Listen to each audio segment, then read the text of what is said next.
আসসালামু আলাইকুম, স্বাগতম জানাচ্ছি বিবিসি নিউজ আন্তর্জাতিক সংবাদে। শুরুতেই সংবাদ শিরোনাম, এরপর বিস্তারিত। দক্ষিণ কোরিয়ার সাবেক প্রেসিডেন্টের যাবজ্জীবন কারাদণ্ড। ভারতে এআই সম্মেলনে ভাষণ বাতিল করলেন বিল গেটস। ভারতে কেমিক্যাল কারখানার আগুনে জীবন্ত দগ্ধ ৭ শ্রমিক, আটকা অন্তত ১০। সিরিয়া থেকে সেনা প্রত্যাহার করছে যুক্তরাষ্ট্র। দর্শক, এতক্ষণ শুনছিলেন সংবাদ শিরোনাম। এখন বিস্তারিত। আপনি যদি ইসরায়েলের ধ্বংস চান এবং মুসলিমদের পাশে থাকেন, তাহলে ভিডিওতে লাইক করে চ্যানেলটি অবশ্যই সাবস্ক্রাইব করে দিবেন এবং আপনার মূল্যবান মতামত অবশ্যই কমেন্টে লিখে জানিয়ে দিবেন। এখন বিস্তারিত। দক্ষিণ কোরিয়ার সাবেক প্রেসিডেন্টের যাবজ্জীবন কারাদণ্ড। দক্ষিণ কোরিয়ার একটি আদালত রাষ্ট্রদ্রোহে নেতৃত্ব দেওয়ার অভিযোগে দেশটির সাবেক প্রেসিডেন্ট ইউন সুক ইউলকে যাবজ্জীবন কারাদণ্ড দিয়েছে। ২০২৪ সালের ডিসেম্বরে ব্যর্থ সামরিক শাসন চাপিয়ে দেওয়ার প্রচেষ্টার ঘটনায় দোষী সাব্যস্ত করা হয় তাকে।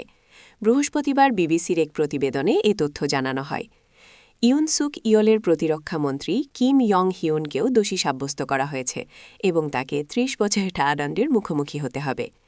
ওই সময় বিরোধী দলীয় নেতা এবং বর্তমান প্রেসিডেন্ট লি জে মিয়ংকে আটক করার জন্য সামরিক বাহিনীকে নির্দেশ দেওয়ার অভিযোগেও ইউনকে দোষী সাব্যস্ত করা হয়েছে।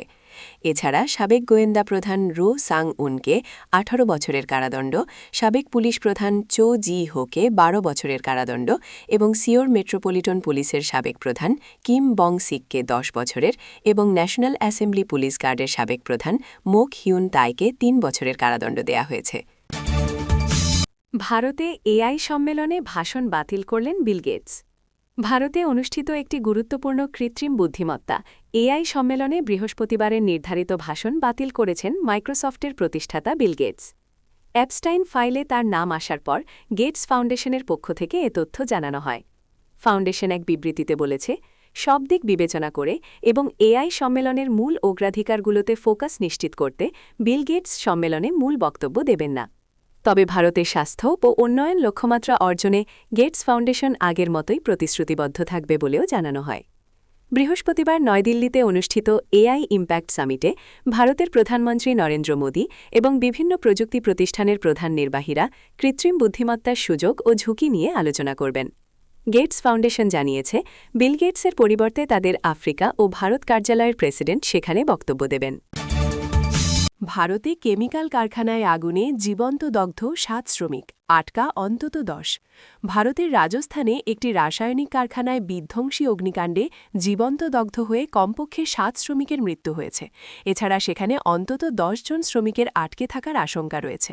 সোমবার ১৬ ফেব্রুয়ারি রাজস্থানের ভিওয়ারি শহরের কাছে কুশখেরা কারলি শিল্পতালু এলাকায় এ ঘটনা ঘটে।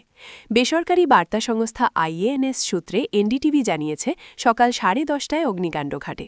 এ সময় কারখানাটিতে অন্তত ২০ থেকে ২৫ জন কর্মী কাজ করছিল। তার মধ্যে কয়েকজন বের হয়ে আসতে সক্ষম হন।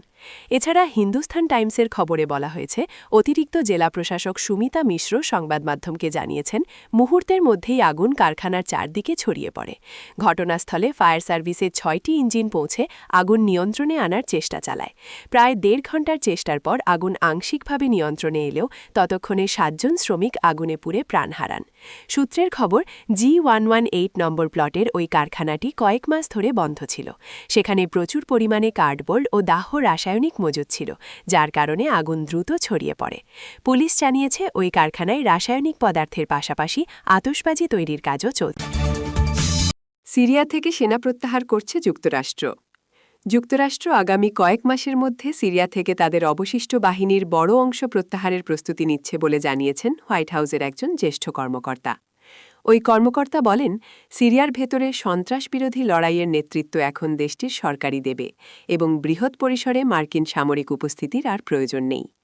২০১৫ সাল থেকে মার্কিন সেনারা সিরিয়ায় অবস্থান করছে। মূলত ইসলামিক স্টেট আইএসআইএসের প্রভাব মোকাবিলায় অভিযানের অংশ হিসেবে সেখানে রয়েছে তারা। ইরানের সাথে উত্তেজনা বাড়ার মধ্যে প্রেসিডেন্ট ডোনাল্ড ট্রাম্প মধ্যপ্রাচ্যে মার্কিন সামরিক উপস্থিতি যখন বাড়ানোর পদক্ষেপ নিয়েছেন, তার মধ্যেই এ সিদ্ধান্ত এলো। হোয়াইট হাউসের কর্মকর্তা আরও জানান, সিরিয়ায় থাকা প্রায় ১,০০০ মার্কিন সেনাকে প্রত্যাহারের সিদ্ধান্তটি শর্তসাপেক্ষ রূপান্তর প্রক্রিয়ার অংশ এবং যুক্তরাষ্ট্র এখনও অঞ্চলটির যে কোনো হুমকির জবাব দেওয়ার জন্য প্রস্তুত থাকবে। ওয়াল স্ট্রিট জার্নালে প্রথম প্রকাশিত এ খবরটি এমন সময় আসে যখন মধ্যপ্রাচ্যে, বিশেষ করে ইরানের কাছাকাছি মার্কিন সামরিক উপস্থিতি উল্লেখযোগ্যভাবে বৃদ্ধি পেয়েছে। নিশ্চিত হওয়া গেছে যে যুক্তরাষ্ট্রের বিমানবাহী রণতরী ইউএসএস আব্রাহাম লিঙ্কন, যাতে গাইডেড মিসাইল ডেস্ট্রয়ার এবং অসংখ্য যুদ্ধবিমান রয়েছে, সেটি ইরানের নিকটবর্তী এলাকায় অবস্থান করছে। এছাড়া বিশ্বের বৃহত্তম যুদ্ধজাহাজ ইউএসএস জেরাল্ড আর ফোর্ডকেও মধ্যপ্রাচ্যে পাঠানো হয়েছে বলে জানা গেছে, যা আগামী 3 সপ্তাহের মধ্যে সেখানে পৌঁছানোর কথা রয়েছে।